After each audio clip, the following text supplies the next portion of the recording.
Tsakiyan kana jina da kyau? Kai mun magana da ƙarfi. Me sunanka? A sunana Ibrahim. Ibrahim wa? Ahmad. Me kai aka kawo ka nan hedikwatar 'yan sanda? A kidnapping muka yi. Kidnapping? Wa kai wa kidnapping din? Dan uwan mu ne. Dan uwanku ne? Ya sunansa? Alhaji Ali. Da kuka ɗauke shi naira nawa kuka ce a baku? Miliyan 20. Miliyan 20? To daga baya an ce kun yi ragi, nawa kuka rage zama? A 100,000. 100,000. Da kuka ɗauke shi ya kuka yi da shi? Kudin? A shi wanda kuka ɗauka kuka sace shi ya kuka yi da shi?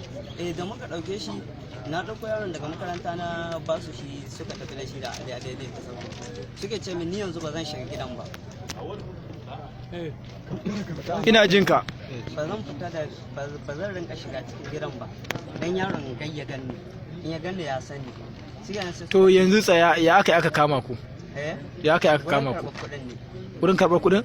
Ina yaron yake? Yaron da kuka kidnapping ina yake? Ina yaron da kuka kidnapping yake?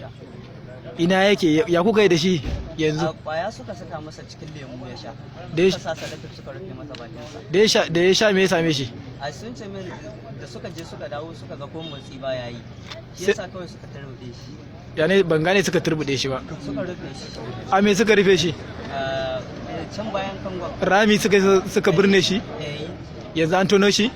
To yanzu gashi an kama ku da laifin wannan garkuwa da wannan yaro gashi kuma bayan nan kun kashe shi. Shin kuna da nadamar abin da kuka yi?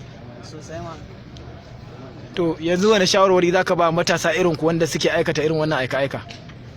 Kawai su ji tsoron Allah, kowa ya fuskanci abin da yake gabansa, kawai ya kai kansa cikin wani tashin hankali. Yanzu kai shekarun ka noma gaba ɗayanka.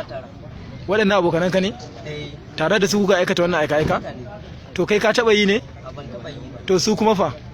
Sun taɓa yi sau ɗaya. Sun taɓa yi? Ba su karɓi kuɗin ba, yaron ma ba a yi fara waya da iyayensa ba suka sake shi. Idan mun fuskance ka su suka jawo ka ko kai ka jawo su? Su suka koya ma?